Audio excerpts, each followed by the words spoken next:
Yeah. But yeah, I was like, dude, painting full. I was like, yes, it's mine. All right.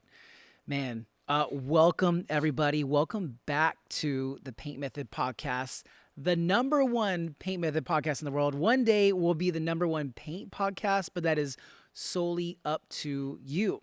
So if you are enjoying listening to these, the best way to support is to hit the follow button on any audio platform that you listen to this on, or if you're watching on YouTube, be sure to subscribe and also just like it or put a comment below. Let us know what you think or even guests that you want to see in the future.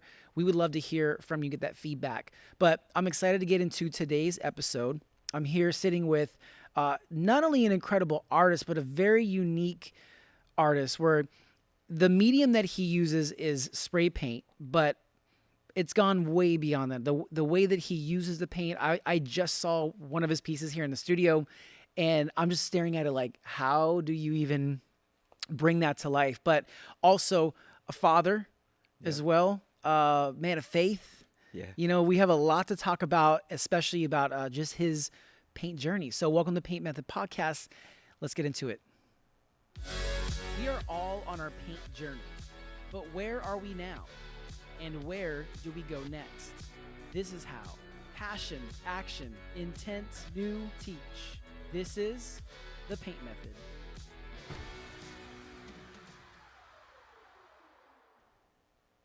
Mammoth. That's got like a bold presence. Man. Mammoth. How did you come up with that name? Was that a name that like you had growing up, or how did? No, so my brand was Obscene Mammoth.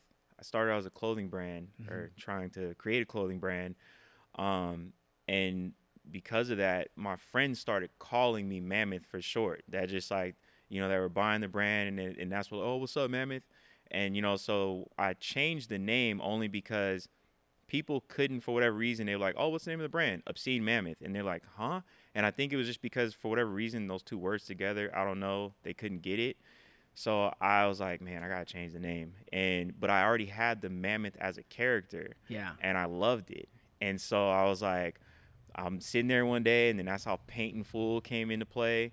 And I was like, but I didn't want to drop the name. I was like, all right, I'm gonna just stick with it. That's what everyone was already calling me anyway. So it's kind of cool. It was like more given to me than, something I chose for myself. Yeah. So I But figured a little more humbling. definitely has a brand feel to it. And obviously I want to talk about like your journey, your past, but at what point did you start realizing like you're going to start building an art brand with a name like Mammoth? um, Man, it kind of, I stumbled into it. I never felt that I was an artist that could sell art. So that's where the clothing brand came into play.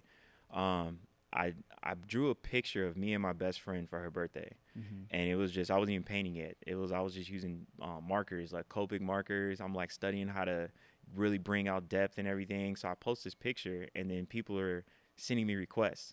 I'm only drawing at the time because we were broke, because I had quit my job to chase a clothing brand, and it's like fell flat on my face, and I'm just drawing. All of a sudden I'm getting requests, and I'm like, okay, cool, $70, give me the, it's like next thing Yeah. you know, the requests don't stop. And another good friend of mine who's a tattoo artist, shout out my boy Vic, um he ended up being like, dude, you need to learn how to paint. And he's like, I'll teach you. And I was like, okay.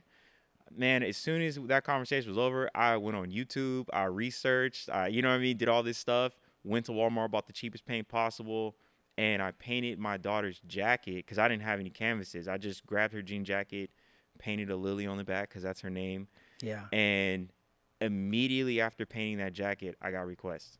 Wow. People were just like, yo, can you do my jacket? It's like, so it was just something that I just kind of like, every time I posted it, I got requests. Yeah. And it's like support from friends. And I think maybe about almost a year into it, that's when I realized like, yo, you're on to something. Like, this isn't a fluke.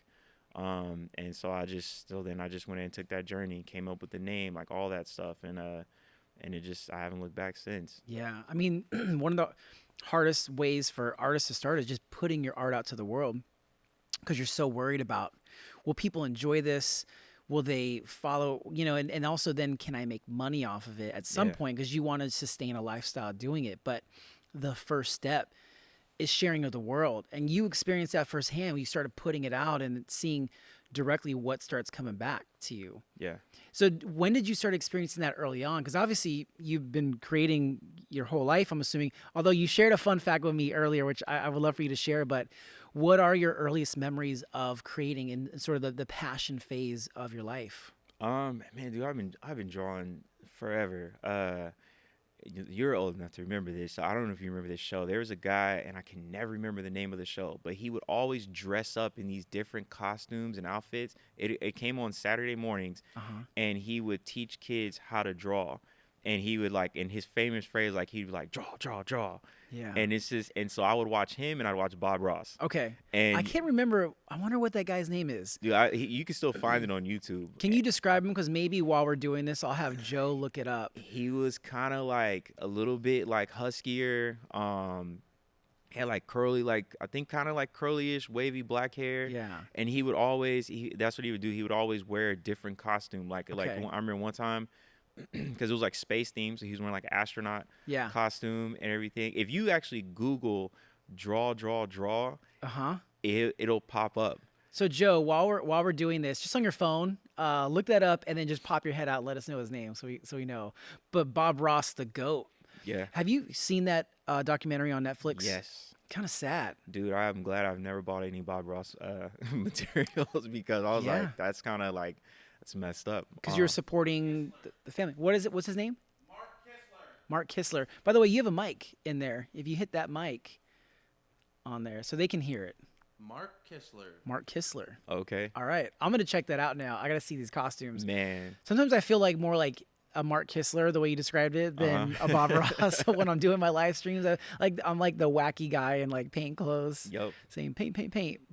But back to that Bob Ross story, is that documentary is so sad, but also being down this far on the journey too, is you realize that like the truth of the paint journey and becoming, what you dreamt of is like that there's so much more than just creating and having to like stomach dealing with so many crazy situations in business, in family relationships, all the stuff that have nothing to do with art. Like art is the easy part. Yeah.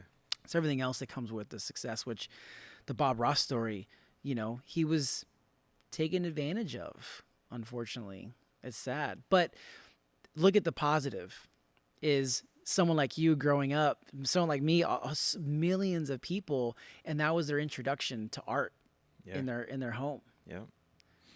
And so what about, I mean, that was early memories, but your style is a graffiti type of style. I'm sure you could add more descriptive to it, but when did you start getting introduced to graffiti in general? High school. Or probably a little earlier than that, because my uncle had all the Vibe magazines in his house, and so I would always look at all the art, like all the artwork in there, because they would use a lot of hip hop art for their ads, for clothing, and so I would sit and just copy, like I would copy exactly what I see, and that's how I built up my style. I would copy it so much, and then I would start taking and creating my own characters. So being around that. And then around high school, hanging out with some of my friends that were actual graffiti artists, and just like they always pushed me like, dude, your characters are insane, and so that's kind of, so I just stuck to it, and just kept doing that. A few of there's some guys that I would see and I didn't know their names. You actually just posted about them, Justin Bua. Oh yeah, Dude, I didn't know who he was for the longest time, but I knew his work. Yeah. He was one of like my first influences, seeing his stuff. Frank Morrison, Oh, yeah. another he was someone else. I didn't know, like I never knew these people's names, but I would see Yeah. their work, and I'm like, dude, he's like, this is who I want to, like this is who I want to be like. So that I was the same way. There's another one, Kadir Nelson. He's actually the most recent, really famous piece he did was the cover of Drake's album, where it's like the side profile of him as an adult and also as a child. Has a blue background with the clouds, but Yeah. he painted that. But his like figurative work with like sort of African American culture, capturing hip hop. Like it was just like Kadir and Bua specifically, like they did really high end fine art style, like Hmm. oils, uh, something you would see in a museum, just beautifully painted. But also Frank Morrison, those three, same thing for me, were huge inspirations when I started painting. You know, Honestly, so it's funny because I saw that because obviously the first time I seen you was on America's Got Talent yeah, doing like the performance style painting. When I was eating at ink one day, uh huh, and I'm sitting there, I'm looking all, I was like, oh, this artwork's dope. And then all of a sudden, I'm like, I wonder who did this. And I see your signature. I'm like, no way.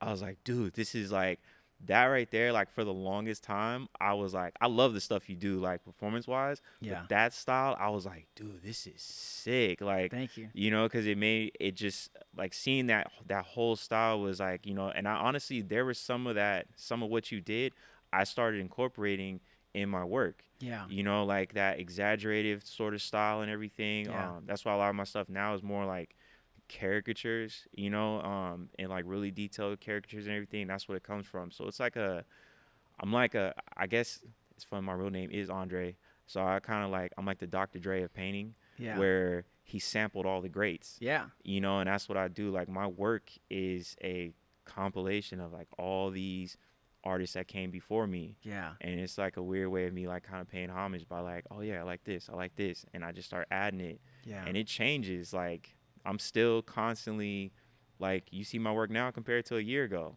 you're like, oh, you're doing this now, like you're doing something different. Yeah. So And imagine 5 years from now, like you'll be even more defined in who you are as a style. But you have to start somewhere. Like what you said is my original inspirations were animation.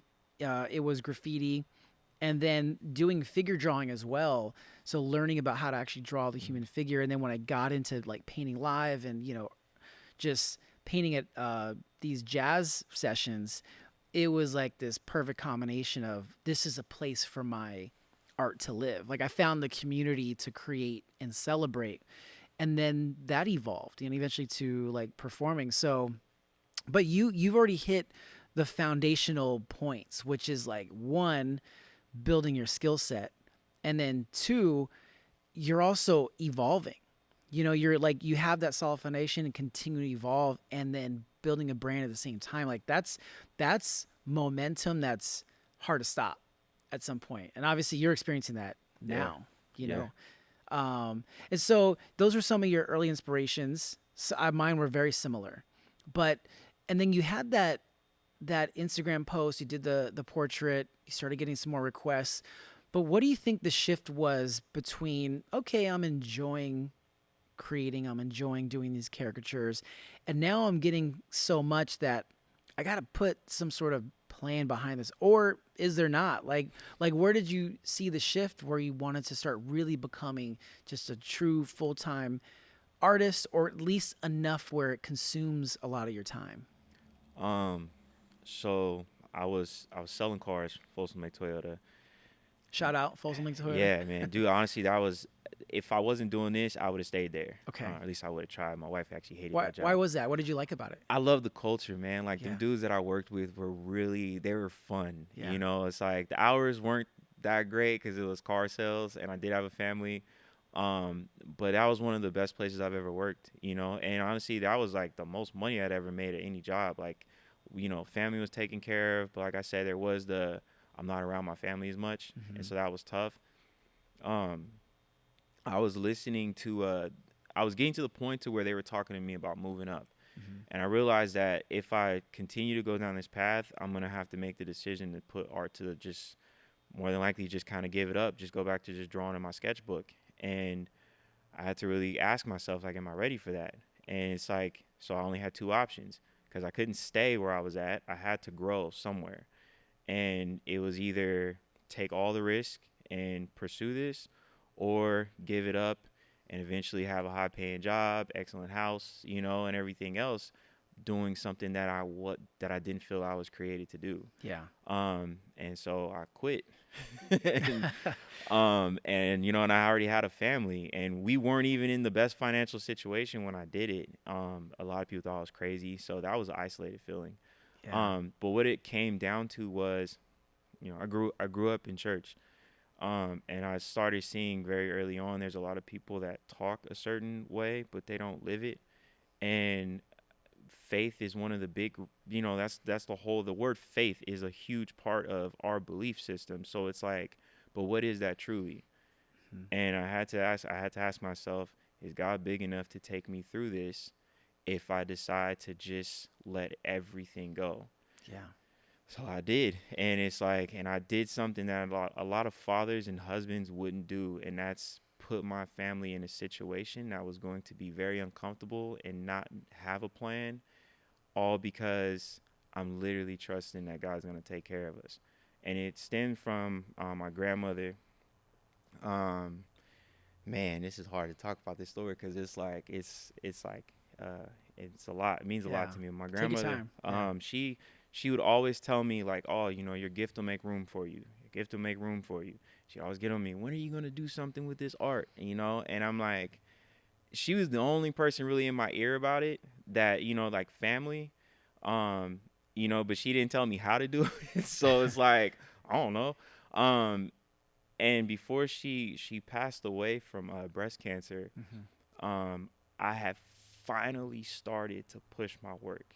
That was she got to see me start, and so I just like, man, I got this is something I got to do, like, and I just went for it, Yeah. and it's so to answer your question, there was no plan other than to follow God's plan. And that was tough because I didn't even know how to do that Mm. 100%. So it's been a lot of like trial, error, roller coasters, tears, anger, depression. Like, it's been a fight to get through all of this. So yeah, so I think within the past year, I honestly would say it's the first time I even feel like I have some sort of a plan. Wow. Yeah. Everything has been just, I'm gonna try it. I'm gonna Yeah. try it, because I didn't have anybody to teach me any of this. And it's like, and I do have a family. My wife took care of us for Hmm. years to allow me to do this. And the only reason I didn't quit when we were struggling is because she told me not to. She said, Wow. "We'll be all right. Just keep going." Wow. And it's like that was huge because I'm watching my kids be uncomfortable. Like that's not easy to do, knowing that I could change at any moment, but that means that I would have to let all this go, and and I was like, do I want to live the rest of my life thinking about like, oh, I wonder what could have happened, or better yet, how am I supposed to teach my kids how to follow what they feel they're being called to do if I haven't done it myself? Yeah. Man, faith is like the bedrock of your story. It's like you're an artist and an incredible one in putting in work, but the story is enacting faith. Whether it's the belief in God or belief in yourself and even your wife believing in you, because imagine the amount of people in our lives that see maybe what we don't, or even think about this, you having that vision for your journey and having the faith to say like, look, I know there's some steps in between this, Mm-hmm. but I believe that this can happen. And having that faith is like, it's like the one thing that gives you hope on a journey like this, because even if someone gave you instructions and say, hey, this is how you're supposed to do it, it's going to be different for you, and you still even have to have faith in that playing out. But you know you need that sort of like real true purpose to get you through this journey. Yeah. I still, faith is a huge part of my life. And, my faith journey has been up and down a lot, but knowing that that's been the one consistent thing in my life. And it's gotten me through a lot of amazing and extremely difficult times. And, but I just love that you're sharing this because, anyone who's listening to this right now, trying to make that shift, that's the hardest part. And knowing that, like, look, the biggest part is having some sort of like vision, at least for something different than what's happening right now. Is you can envision how much better it can be and will be. Yeah. And just knowing, okay, I'm going to start putting in the action now and taking those steps in faith. towards who I want to become. Yeah.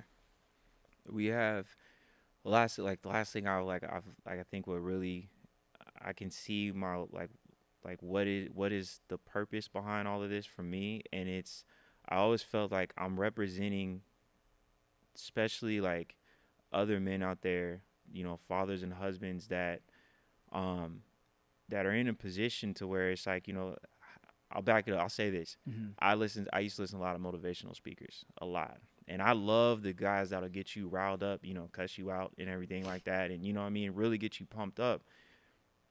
But then I realized that I couldn't live up to that expectation that they had without giving up something that also was important. And so it's like you start seeing this trend where you're like, okay, so I know I'm giving up time with my family to build something great so that way that I can leave something to them. What happens if I die in the midst of that? Now I just gave all that time up for nothing. And then it's like, I was like, so that didn't sit well with me. Then I'm like, but if I spend all my time with my family and I don't work on this, then I'm never going to know. That didn't sit well with me. And the only thing for me that I could find a promise in where both of those things we're going to get taken care of, Mm-hmm. is for me to follow what God's purpose was for my life. That was it. And it was hard because I was not the popular uh, thing at the time. Like, that's not what everyone's pushing. Everyone's pushing work, work, work, don't sleep, don't do it. It's like, Yeah. I'm like, dude, but God said rest. Yeah. That doesn't, it's like and so I was like, I'm going to try that because now I spend time with my kids. I'm present. Mm-hmm. Because I was like, last thing I want to do is build this huge, empire. I'm doing great. My kids don't have to worry about nothing. I'm a good person, but I just raised a bunch of spoiled brats that Mm-hmm. don't know, that don't have faith, that don't know any of these core values that I had to learn because I did so much to provide the life that I wanted to for them. Yeah. But I didn't give them the main thing that they needed, which is something that no one could take away from you. And that's one of the things that I wanted to do. I was like, I want to show my kids how to build something. I want to show them what it takes to follow, something that's more than yourself, like follow a purpose. Mm-hmm. Because now I look at money different. It's like before I used to look at all this, how much money I want to have. Mm-hmm. Now I look at, I just need as much as you want to give me to fulfill your purpose for my life. That's it. And Yeah. it's like, and since I've been doing that, it's just been, like there's this peace and contentment in my life that I can't explain other than the fact that it's like, hey, I just surrender every day I wake up. Yeah. And that's it. And my family's healthy. It's Yeah. like I'm present. My art's taking off, like, and it's all on his time. Yeah. Everything you said, that's all that matters. Like, not any success. The true success is, are we healthy? Are we happy? Are we present? Like, that's everything you said. Like, that's all that matters, in any of this. Did you have a mentor or any like a father figure that instilled this in you? Or was this sort of just part of your journey discovering this and wanting this for your family? My dad, man, he's the person that was my biggest adversary and the person I learned the most from. Yeah. It was a very unique relationship because he was always in my life. Like, my parents, they're married. It's not like I grew up like them being separate or anything like that. Uh-huh. But me and him did not get along my teenage years. We were constantly butting heads, and to the point to where there was a time where I felt that I was like, I could go the rest of my life without talking to you anymore. Wow. And he ended up just like, hey, look, maybe if you don't want to talk to me anymore, I get it. But can we give this one last shot and go talk to, it was our pastor at the time, Mm-hmm. and who was like my uncle. And so we went and we talked, and we basically ended up reconciling. The one thing I got to say that my dad did teach me, which has helped me through all of this, is he grew up, or he basically started doing the work in with like recovery. Mm-hmm. And and so he raised me from like my early 20s all the way till now, kind of like taking me, if anyone's familiar with what, like like basically like a 12-step program, Yeah. where it's like, hey, this is how it solves everything. So now that's what I look at. I look at everything where it's like I kind of take those steps. Yeah. And that's so that I think that's what the key component was. So the person who hurt me the most ended up also being the person to take me through the biggest healing process that I Yeah. had to go through. So yeah, so that's so he has been my mentor. You're very blessed to have that though, because most people sever that relationship and never get a chance, or it's severed and they pass away, and then you regret. Yeah, And even some things you talked about, you're like, I don't want to not know what it could have been like. It's like there's so many situations in our life that are easy to give up, like walk away from, yeah, and without giving that extra effort. And there's so many things in my life that I'm even if they didn't ultimately work out, going back and saying, look, I have to do my part to make sure that I gave my all in this relationship, in this deal, whatever it was. Some worked out, some didn't, but just knowing you give it your all. yeah. That's the thing. I gotta make sure I leave every situation with that where there's a sense of peace. You know what I mean? Like peace, knowing that I did all I could, Mm-hmm. and as long as I've done that, then then there's nothing else that I can do. Usually the hangups come from like knowing the fact that it's like, oh, I could do a little bit more, Mm-hmm. and I'm either not doing it because of pride, you know what I mean, or or in some cases shame or whatever the case is. It's like there's something I need to deal with, and I'm like finally at this point in my life now where I actually still attend. I go to a men's meeting once or twice a week, but one in particular, and just last night I realized like I still deal with shame from my past that I didn't even know was there. Yeah. So it's like it's a never ending journey. And Yeah. like but I was only able to see that because of resolving other areas of my life. So it's constantly like there's this constant improvement, and I try to relate that in my art. So like that's where the change come from. So when you see like if you see my art different, or if you Mm-hmm. see I start adding things to it, guarantee it's probably something that's reflecting where I'm at in my life.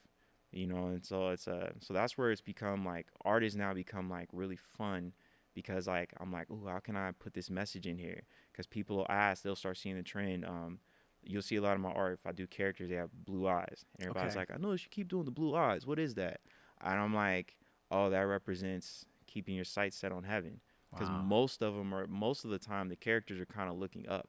Mm-hmm. And I was like, yeah, that's what that is. And, it's like, so it gives me an opportunity to share what I've gone through. Mm-hmm. And I've had it happen more times than I could imagine where I've told my story and someone else is like, almost just like, hey, dude, I thought I was the only one, or Yeah. it's like, or it really spoke to him. And I was like, that's what it's about for me when it comes to art Mm-hmm. is like, really getting down to that thing most of us just don't want to deal with. And Yeah. like you said it best, we either just walk away from it, we leave it. It's like, nah, man, go back and heal that. Yeah. Yeah. So, My son just walked away from doing competitive gymnastics. Now he's 13, but he's been doing it for 9.5 years, and he goes 5 days a week, 4.5 hours a day during when it's like competitive season. We're traveling every weekend. It's like nonstop. And I remember telling him, and I don't even know what the next step is, what he's going to do with it, but he just walked away. And one of the things I told him, I was like, I just don't want you to regret. I don't want you to be watching the Olympics, 5, 6 years from now and thinking about like, man, if I stuck to it, that could have been me. Like, I just said, look, take a break, but don't completely put it off, and think that it can't be, that you're totally done with it. yeah. Because I don't want you to ever have to regret what it could have been like, or being that person who's just looking at other people succeed and you're like, man, I could do that. It's like you can, but I understand the break that you need. So you just got to keep, I don't know. That's just part of this journey Yeah. is knowing that, look, you only get one, and then two, you better try everything you can that is going to benefit your mind, your body, your soul, your family, all these things along the way. Yeah. You know, uh, I'm curious, now that you're on this journey, what moment made you feel like, all right, I am on to something? Like, not just when things started picking up, like things are going, it's Yeah. a fluctuating experience. And then you get this particular project or series of projects that you feel like, all right, I'm hitting a stride. This is the life that I want to live as an artist. Man, other than when you DM me to invite me on this podcast, Yeah. nah, man, I I say, saw one. I don't know if it's it, but Shane Grammer is one of my favorite yeah, artists. I saw you guys did something together. yeah, yep, man, we actually met because of our faith journey. Like that's what was the trip. Yes. He was the artist at Twisted Track Gallery the month before my first ever solo show, Yeah. and I walked in because I just wanted to check out the gallery, and he was there that day, and we just started talking. And I was looking at his paintings because it was when he was doing the portraits with like the graffiti lettering and everything. And Mhm. so, but I started noticing the words he was using. So he was using love, faith, this, and then it's. I was like, man, in some way, somehow, because I do like anyone that knows me personally knows that if you don't want to kind of, if you don't want to end up hearing like possibly a sermon, then you don't want to talk to me. Just because like my entire life is surrounded around God to where I can't help. I talk about like people talk about sports. It's like so with him, we were just talking and somehow it came up and he's like, honestly, he's like, it's funny. He's, I don't really, he's like, I don't really tell a lot of people this, and now I'm about to tell a bunch of people. But he's like, a lot of my work has biblical references to it, Mhm. and he's like, a lot of these do. And I was like, are you serious? And so, dude, we sat in there for like at least an hour or more, Yeah. just talking about that. And after that, man, he just became like he's a good dude. So he hugs a lot. But He's a big guy too. Do you man, hug dude, him? that was like the most awkward moment we had together was he came up to hug me, and I don't like being like I like hugging, but I don't like people like I'm kind of tall The and linger hug. The yeah, linger one. but he did it and he kind of bear hugged me and almost lifted me up a little bit to where I was on my tippy toes. And I'm like, bro, this is not okay.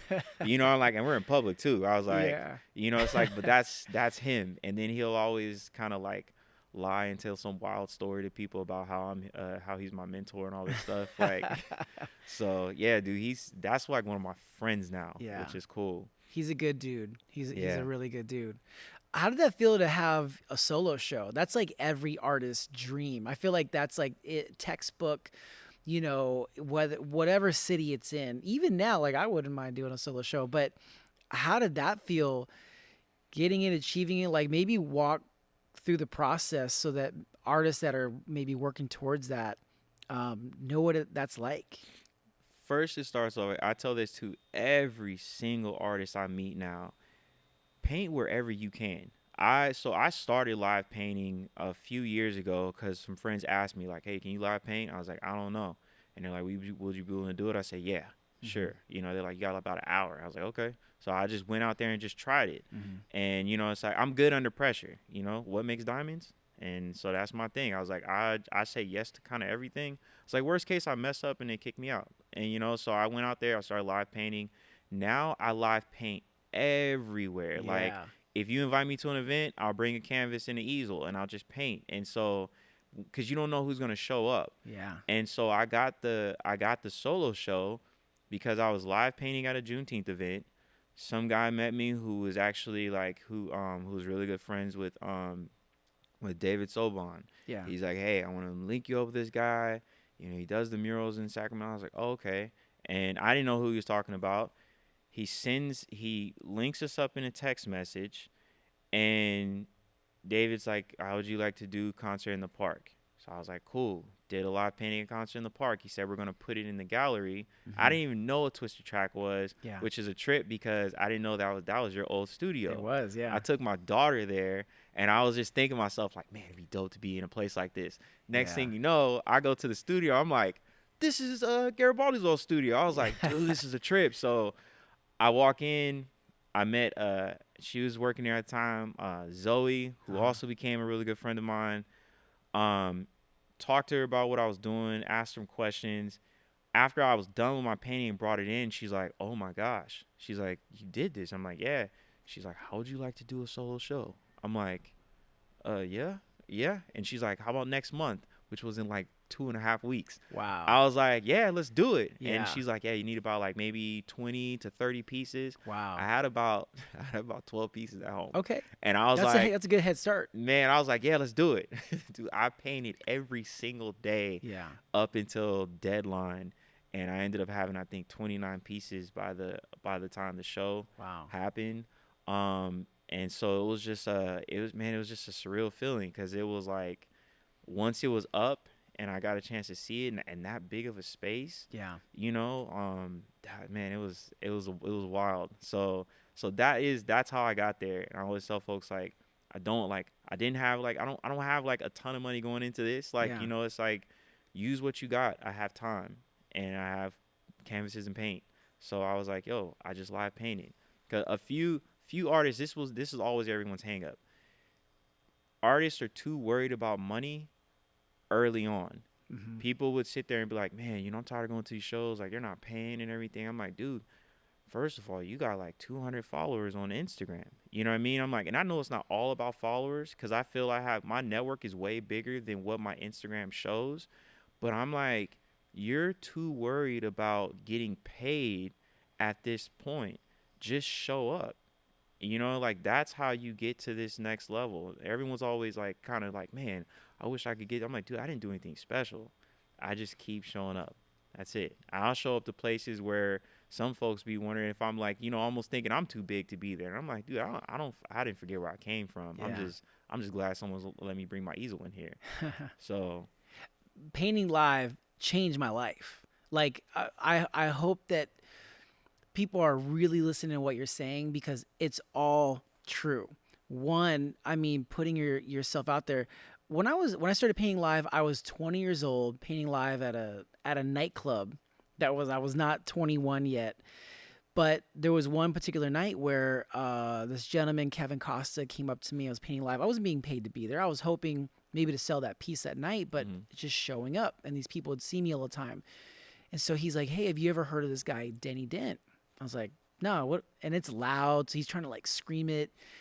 And I was like, no, I never heard of him. Went back to painting. He's like, hey, you ever heard of him? I was like, bro, leave me. I'm trying to sell this one painting.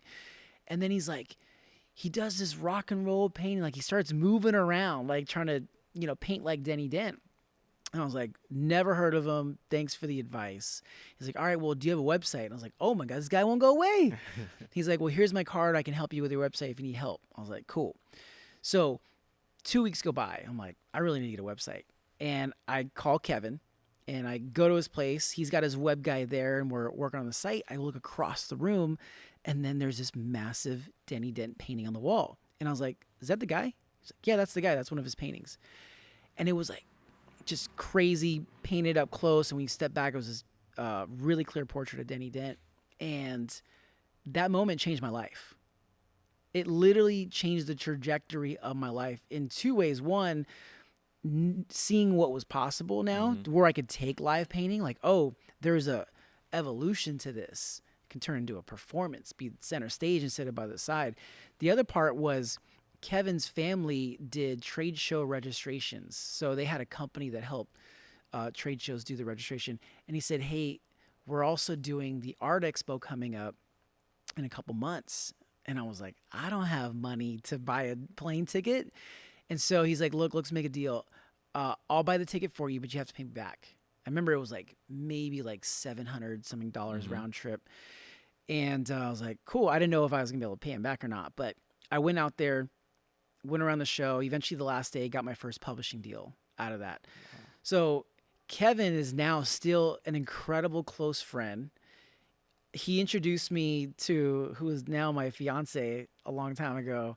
I would have never met him if I was in my head about like, well, I don't know what people are going to think. Or if you're not paying me, I'm not showing up.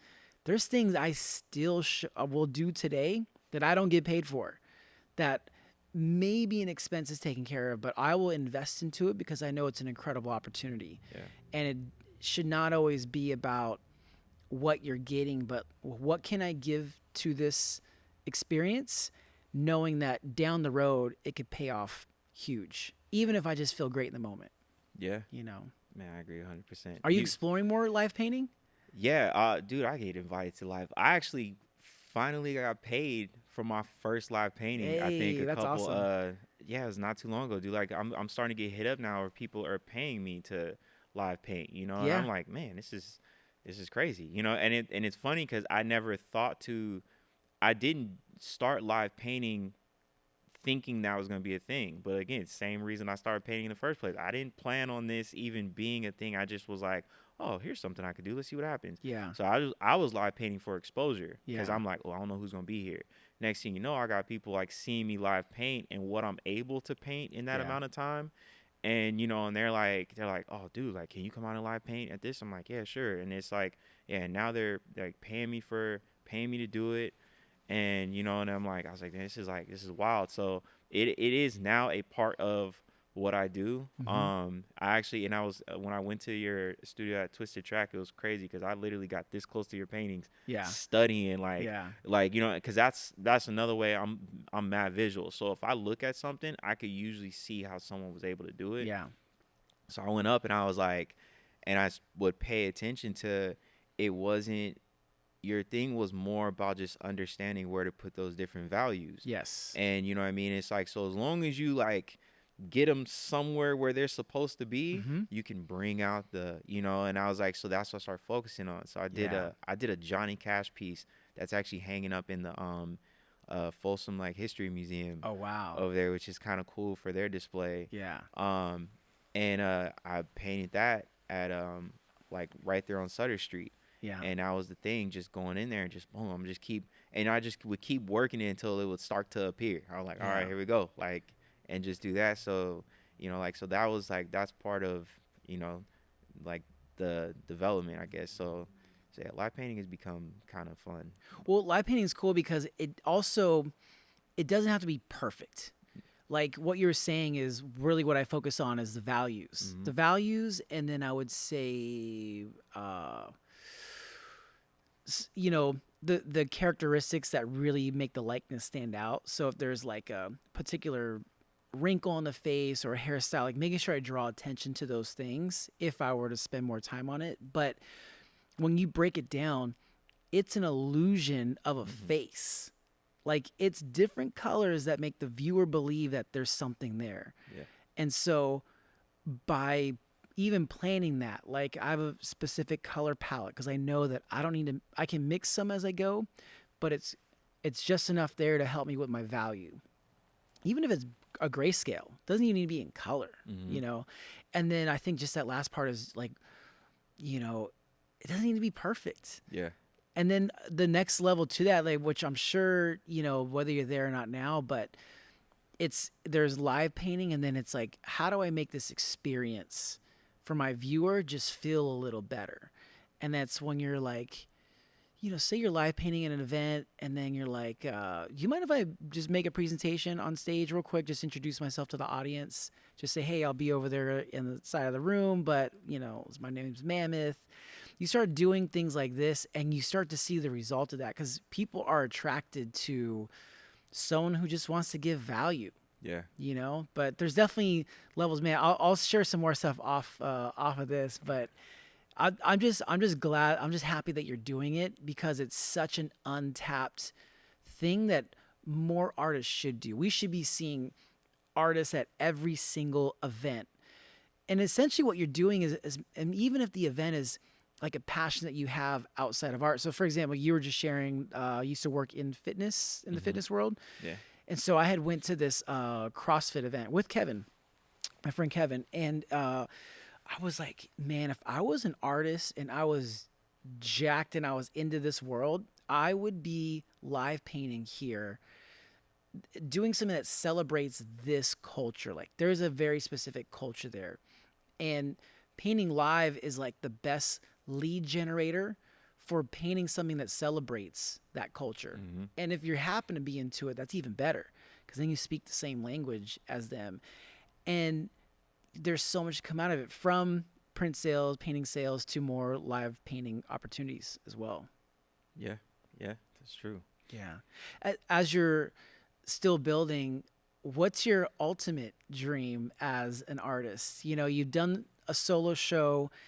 you got to experience showing your work. You're doing live painting, which you get to experience. That's a whole different experience as an artist. I'm not sure if you've done prints or licensing yet, but what's like something that you're envisioning for the Mammoth brand? Um, I really want to. My ultimate goal is to work with kids. Mm, And I'm about to have that. So I did a class. It was a week long. I got a grant, so I had someone help me write a grant to have me come out. That's a whole new world in that itself is. because it was my first time working with grant money. And man, they take care of you. Did you Uh, like it? Oh, I loved it. I was like, dude, I was like, I'm like, you guys about to pay me how much to do for how long? Like, I was Yeah. like, I almost felt bad in the beginning because I was like, no, you don't have to do that. Like, no, no, this is the way it works. Like, this is what this money's for. And Yeah. I'm just like, okay, and and it was amazing because I really want to work with, like more like like troubled youth, emotionally disturbed. Like I want to work with the kids that are constantly getting in trouble, Mm, you know, and like are the kids that can't afford to go to an art class, like that's where I see myself at. So I had a chance to work with those kids, and it was amazing because we set up like a little mini art show for them at the end. that's They got a cool. chance to present their stuff to folks in the district, Hmm. and it's and then I had them write about we created custom hats. So I figured I'm like, let me start them how I started, so we were doing customs. And there's a reason for that because like when you customize, whether it's clothing, shoes, anything like that, if your base and your foundation isn't solid, Hmm. it's gonna fall apart. And I was like, Mm, and I really wanted to drive that home when I was like, that was the whole point of this was how can I connect art through experience and things that you're gonna end up dealing with. And so that was the main thing. It's like, hey, we got to make sure we prime this correctly because if not, paint's gonna start cracking. It's not gonna be solid. And so at the end of it, I was like, they had to write about their design. okay. So to see, these kids put that time in and really talk about, some of them got kind of like really deep into what their design meant was just, it was amazing. Yeah. So I actually, they're bringing me back this month Hmm. for 2 weeks, and I'm gonna get a chance to work with two different schools. So the vision is Paint in Full is I've always wanted it to be like the Wu-Tang Clan for artists, Hmm. which is why I still like I go by Mammoth of Paint in Full because I don't want to be the only artist Ah, attached. I want to like an ASAP. Yeah. exactly. I was like so, and I have a few other artists that I've already been talking to, kind of like letting them know like, hey, just kind of prepare yourself. I want to bring in other artists that do different things. You guys got your own solo careers, you got your Hmm. own brands, and we all fly. We kind of like fly under the Painful banner, Yeah. and we go out here and we start helping the youth. We give back, especially Yeah. to like the neighborhoods that we came from. And it's like, and that's where I see this going.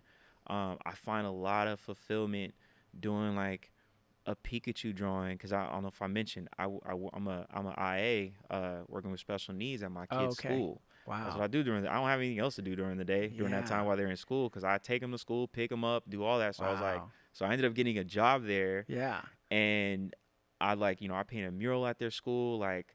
The kids know all the kids call me Mr. Paintman. That's what Yeah. my name That's is. dope. So it's like and the parents now know me up there and so and I have parents like, hey, when you do a class, let us know. Hmm.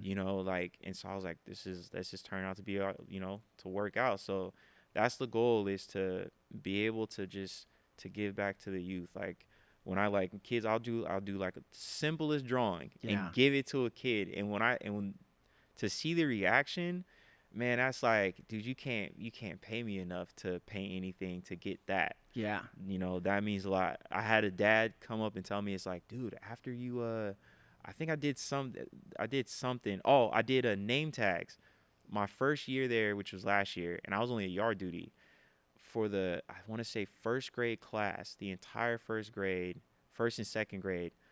I did custom stickers with their names on it. I just did different fonts. Yeah. It was like 200 stickers. Um, and once dad was like, dude, after my kid got that, my girls went home, and they literally for 3 days straight, all they did was draw. Yeah. And it's like because of what you did, like I've never seen them do that before. And I was like, wow. That's incredible. It seems that like purpose and fulfillment is a huge part of who you are.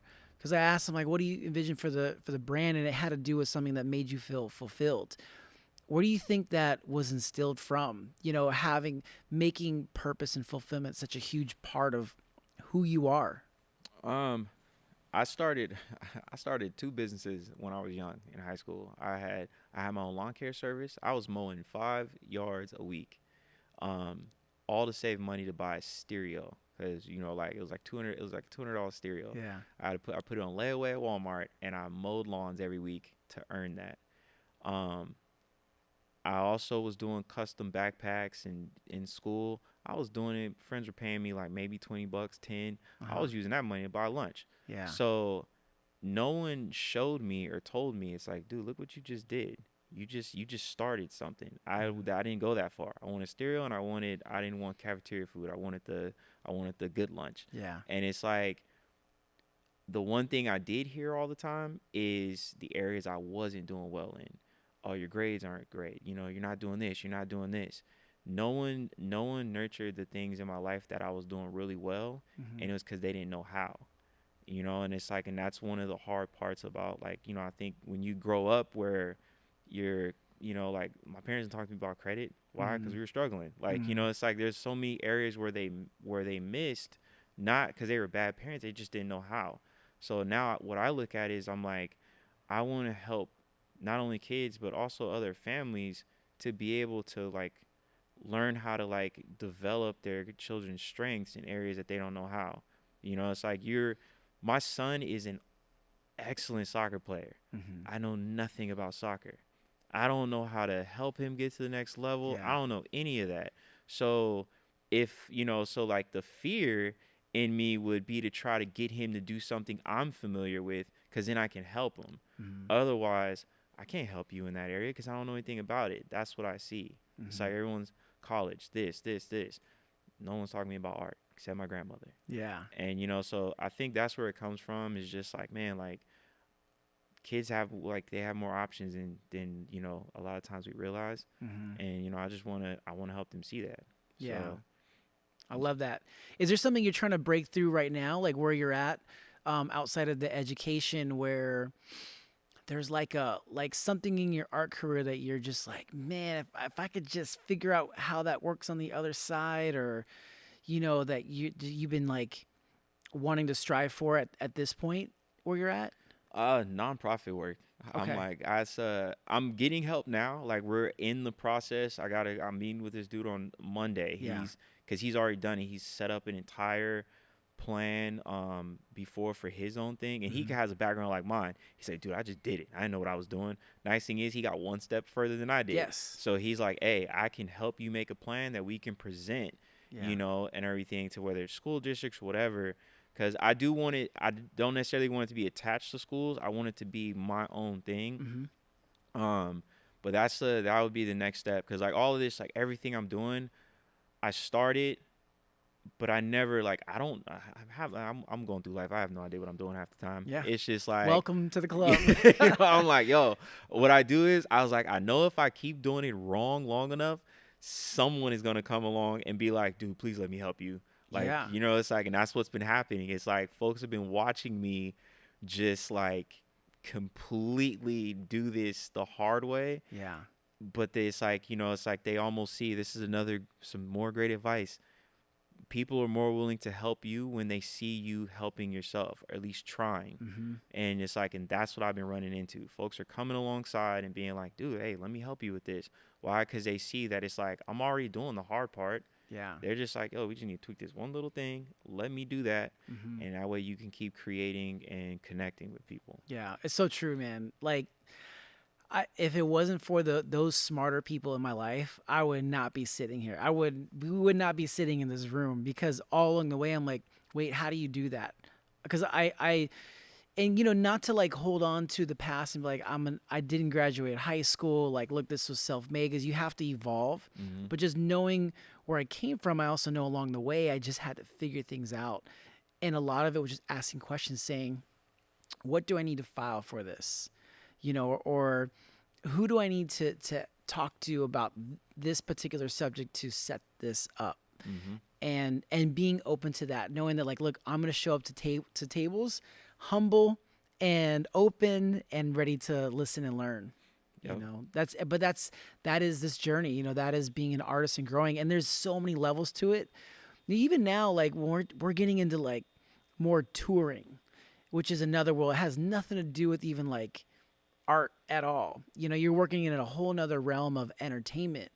And so learning about what does it take to uh you have to like even show up to do a tour. You have to have certain requirements already, like past ticket sales are associated with a tour that you've been on, and analytics from, you know, social media. So, and even now I'm going through this, I'm like, okay, who do we need to talk to help present this, Yeah. you know, as we need to, and even budgets, you know, stuff like that. So it never ends at all. Now, I did this thing in the past on a past podcast. So when we have artists on, I'm like, let's talk about something art in the news. And All so right. I saw some pop up. Is it cool if I Yeah. bring it up? I just thought, and this thing keeps coming up, and so I just thought we gotta talk about this. So this is recent on Art News. Two environmental activists glued themselves to a painting in Kelvin Grove Art Gallery in Glasgow yesterday, while three others spray painted a column in the museum with the words "Just Stop Oil." I think they need to just stop trying to get their message out like this. Like they're going into museums and destroying or trying to destroy this old art. You know, it's like, one, I'm like, why the art? Why not on cars? Yeah. They're actually spewing out whatever you're against. But what do you think about this? Like, how do you feel about activists going into art galleries, destroying artwork for their message? Man, I've always looked at that like that is just you accomplished nothing. Um, I'll be 100%. I think all those motives are self-serving. It's you're not doing it strictly for the message. You're doing it to, you know, so people could see you. Like you're doing that so you could feel like you did something. You know what I Mm-hmm. mean? And that's why I say, dude, like we are all striving for something. We're all striving for some sort of purpose. Those people are just like they're to the extreme. Like I got to do something, and they do Mm-hmm. things like that, not caring who else it's affecting. Because the only person you really affected was the person who created that, or the legacy that it was supposed to leave behind, Yeah. and you just helped ruin that.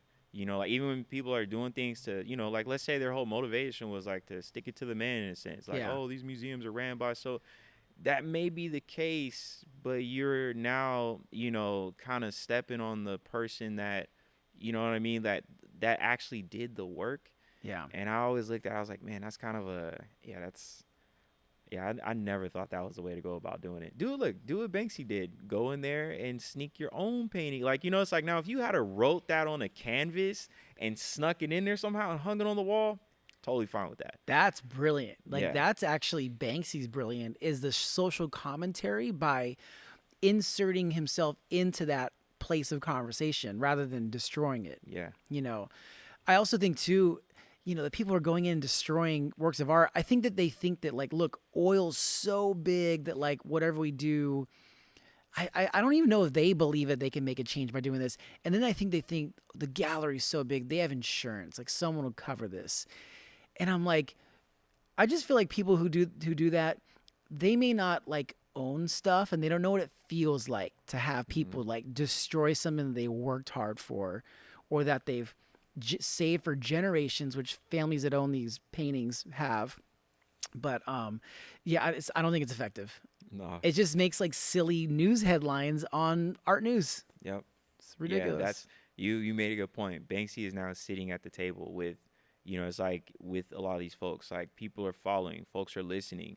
And because of how he's doing it, it's not the guys in the streets that are listening. I mean, it sucks cuz he's kind of hated by, you know, like especially a lot of like, you know, graph writers, things like that, but the people that are listening are the people that actually can make some sort of a change. And you know, Yeah. like that's what I love about how he approaches everything is that he's, you know, even though sometimes like, oh my gosh, this is Banksy, like, you know, it's like, but Yeah. they're at least paying attention to what he's Hmm. saying for the most part, you know. So yeah, that's I learned that myself, because I through this journey is something that I don't talk a lot about, but it's I've gone in and I walked through some doors that some people are like, I wouldn't do that if I were you. Mm-hmm. And and it's I'll say this. I've done some things where people are like being a black artist myself. Like there's a lot of like, I know a lot of people like I've had folks like, man, it's dope to see another black artist out here. It's it's like which I'm proud of. Mm-hmm. But I've done some things where it's like I wouldn't do that because they don't support a lot of black artists. Mm.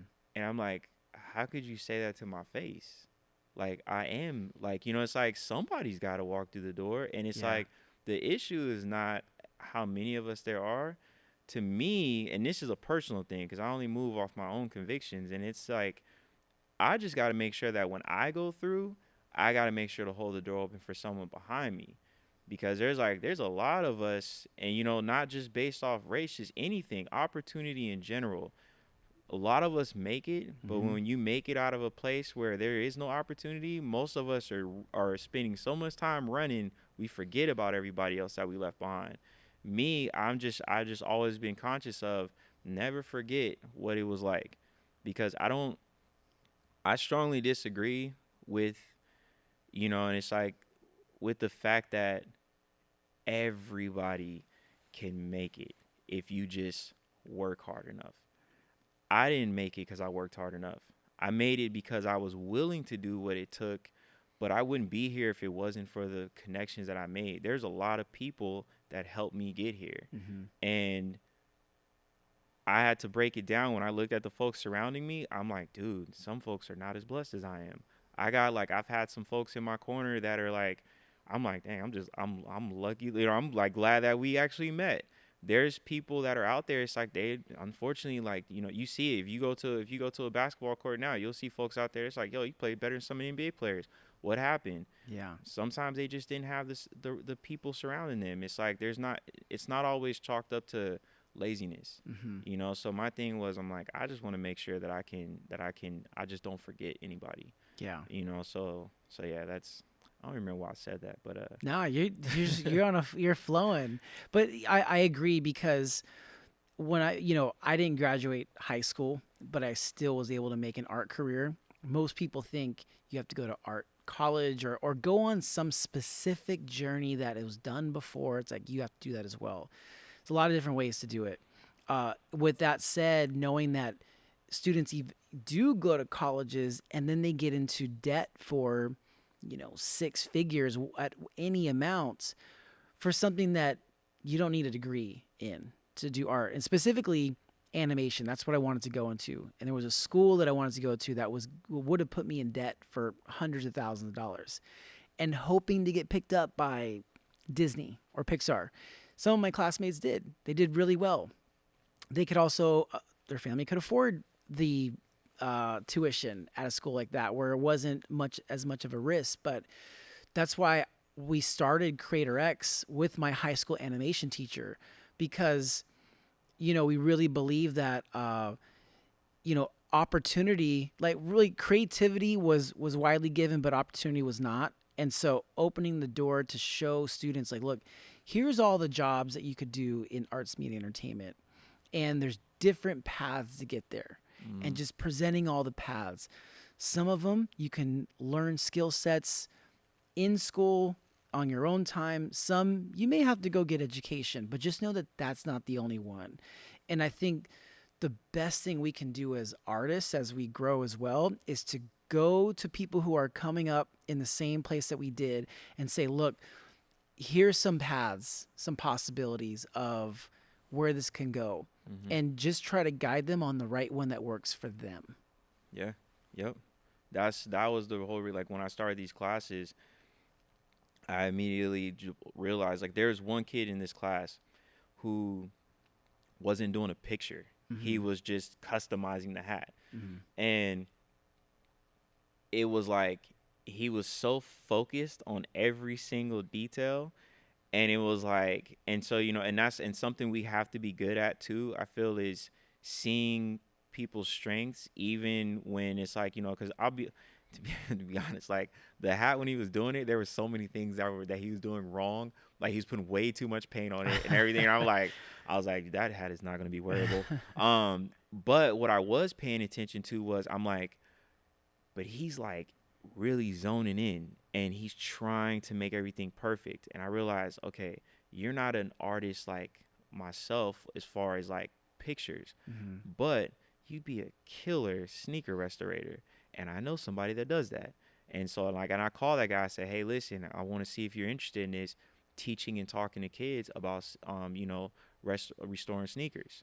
You know what I mean? Or like, or even if it is customs where it's just like, customs don't have to have images, it's like, Yeah. and you got all sorts of tools. You got airbrushing, you got all this stuff, stencils and everything. And it's like, but I was like, dude, some of these kids have that ability to be able to pay attention to detail even if they can't draw a picture. And so, and that's where the idea came from. I was like, I don't have that ability. Mm-hmm. It's like, but then it does one of two things. I'm now helping someone else out, I'm helping bring up his career, you know what I mean? And it's like, and then I'm also helping the kids. And it's like, but and more importantly is like teaching people like acts of service. Like Mm. that's another huge thing. Again, I got that from my dad. He's just always, he's like teaching people how to be servants first. Yeah. You know what I mean? It's like that to me, like that's how you become like the best leader Mm-hmm. is serving everyone else around you first, and then helping build them up. Like because now it's like if I got all these artists out here doing all these different classes, taking care of them, Mm-hmm. I'm like, dude, I was like, I'll take a small cut of that just because I set it up for you. Yeah. But I'll take such a small cut, you don't, you're not gonna feel it. Yeah. And I'm like, you're probably gonna make way more money than me in the beginning. But then if I all of a sudden I got 20 schools out here or Mm-hmm. 20 different places open, 20 classes running, now my small thing is turned into a big thing. Yeah. And I was like, it's like that's where I see it. But I don't put the money first. I put the service first. And then I'm like, cause I already know, like I know the money and everything's gonna come. Yeah. So like, that's my dream is to have that. Like I'm gonna paint regardless. I'm never Yeah. gonna stop painting. I'm always gonna I'm gonna love it. But it's like you were actually one of the first, ones that, cause I remember I'll be like when I saw you used to have the that black Lamborghini. Yeah. And I remember when I saw it for the first time, and I'm like, how in the world does an artist drive a Lambo? I'm like, that was Yeah. my mindset. I'm like, dude, what in the world? Like, I was like, I knew you were good. I'm like, but I'm like, really? Like, you could do that? Yeah. And I was just, and so I just kept watching and like kind of like studying from afar, like, what is he doing? Mm-hmm. Cause then I'm like, I was like, dude, you're not out here just selling paintings, like you're not. It's not a studio. I'm like, but what I did see was you were doing things like your paintings, or it's whether it's like auctioning them off, donating the money. It's like your whole entire thing has been about giving back, Yeah. and you know what I mean. It's like, and not even to the point to where it even seems like I could tell it's not selfish because you're working your butt off. Like I Yeah. can see that. So I'm like, that's what it is. Like that's what my dad has been talking to me about my entire life. He's like, just give it away. Just give it away. Yeah. Whatever you got, start giving it away first. And I'm like, it never made sense. And then, dude, like that's what like, watching how because you open up everybody to, for the most part, if they're paying attention, Uh-huh. you open up a lot of what you're doing. Yeah. And it's like all you gotta do is just watch. And I Yeah. was like, and that's what I've been spending a lot of time doing is like anytime like you post something or you talk about something, I'm like, I've been studying it. And it's like, and so that was the thing. I'm like, all right, so no more painting for profit, but painting for purpose. Yeah. That's my goal from here on out. And I was like, and then the rest of that's gonna be taken care of. Man, that you hit it like painting for purpose. That was literally like my tagline was paint with passion and purpose since I started. And and this doesn't mean any judgment for anyone else when I say this. I want to preface it with that. But you can't move like every artist. Most artists are known for the starving artist for a reason. And one of those I knew I had to work on because I didn't want to be that was I had to be a better leader. Mm-hmm. That doesn't mean I was a perfect one. Doesn't mean I'm a perfect one now. I just know if I could lead people, if I could lead in my community, then eventually there would be more opportunity, which eventually I can do more things in my life that I dream of. And it wasn't even about the car. I actually really enjoy cars. Matter of fact, my first car was a 86 Cabriolet that eventually broke down the freeway. And then the next car I bought after that when I was like 18, my first car I actually bought, wasn't a hand-me-down, was a Ford Focus that I like dropped and put exhaust on. Like it didn't need any of this, but I enjoyed cars. I've always loved them. But no, it's really, you got to move different than anyone else, cuz if you study everyone, the people around you, you're like, okay, what's your edge? Cuz everyone's painting. There's artists 10 times more talented than I am that can render figures and images, but I'm like, but what's my edge? What are they not doing? And what would make me stand out? And that was, I have to be a better leader.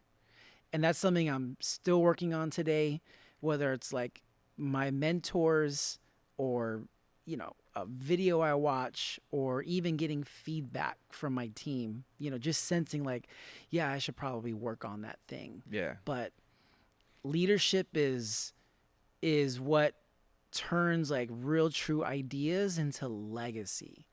And that's what drives me. It's always driven me, And we all know too, being a leader is hard. You're being the leader, you're really the one in the back, like making sure everyone's good. You're not leaving anyone behind. At least you should be. You're the last one to get paid. That's what I think is like underrated about leaders and entrepreneurs, at least the really good ones, is like the people who are helping you bring your dream to life should be the first ones that are taken care of. And whatever's left over after the risk that you took, then you get to do that. But you have to recognize that that's just part of it. Yeah. So, man, this has been amazing. I'm so glad we got to do this. Yeah, man, me too, bro. This is I've been wanting to say this, but dude, like all my kids, like they've been asking me, I told them, I was like, yo, I'm about to be on David Garibaldi's podcast, and they know who you are because I show them your stuff. And this is a huge moment for me because it's everything I'm teaching them is now real. I'm like, dude, like, be honest, man, like you're one of my art heroes, man. And I was like, I literally would have been good with this whole entire time. I've been like, man, I was like, yo, I just want to meet him and say what's up to let him know. It's like, yo, I've been watching. And next thing you know, I'm like, yo, I'm about to sit across from you on a podcast. Like this is, man. So this is so I got to get a chance to tell them that, my niece, she's an artist. She's like, can I come? I'm like, nah, not to this one. I wouldn't mind if you brought them. If they were chilling. Man. We got plenty of space for them. Yeah. Dude, my kids would have been all over this place. But you'll have to bring them by sometime. Like we got to set a time so they can come by, even if it's during one of the live streams, so you guys can just sit and watch. Like usually we just do them alone. But if you guys came in, you're always welcome to come by. Be amazing. My son he flipped when I showed him this messy thing because he's like, oh my gosh. I was like, yeah. I'm like, now I gotta make him one. So. Oh, okay. That's your next challenge. Like, but then only the hard part is, man, my kids are very honest, and my son will probably be like, man, it's okay. I like that other one though. My son has a Kobe painting in his room. I'm like, you don't want like a Kings thing? He's like, nah, I like Kobe and LeBron. I'm like, you can walk home. Yeah, you're grounded now. Man. But no, man, it was a pleasure. Mammoth, how can people follow you and follow your journey? So Instagram, it's paint.in.full, Full, Paint and Full on Instagram. So working on the website and everything, but if you follow me on Instagram, I post all the updates on there. Yeah, go follow him. I love that all the posts, it's like art, family, and it's like one or the other, or like some other project you're working on. It's not just like, look at my art. It's like, hey, look at my life. And I really admire that. So thank you all for listening to the Paint Method podcast. This will only grow because of you. And so if you're enjoying it, we just ask that you hit the follow button. If you're watching it on YouTube, just subscribe, like, and again, the best way to support is to just send it in a text, send it to a friend. Just be like, hey, you got to check out these conversations as artists. But wherever you are on your paint journey, passion, action, intent, new, teach, this is about just discovering where you are and knowing that there's a next step to always create after that. Thank you for watching and listening. Appreciate you. Thank you. Yeah.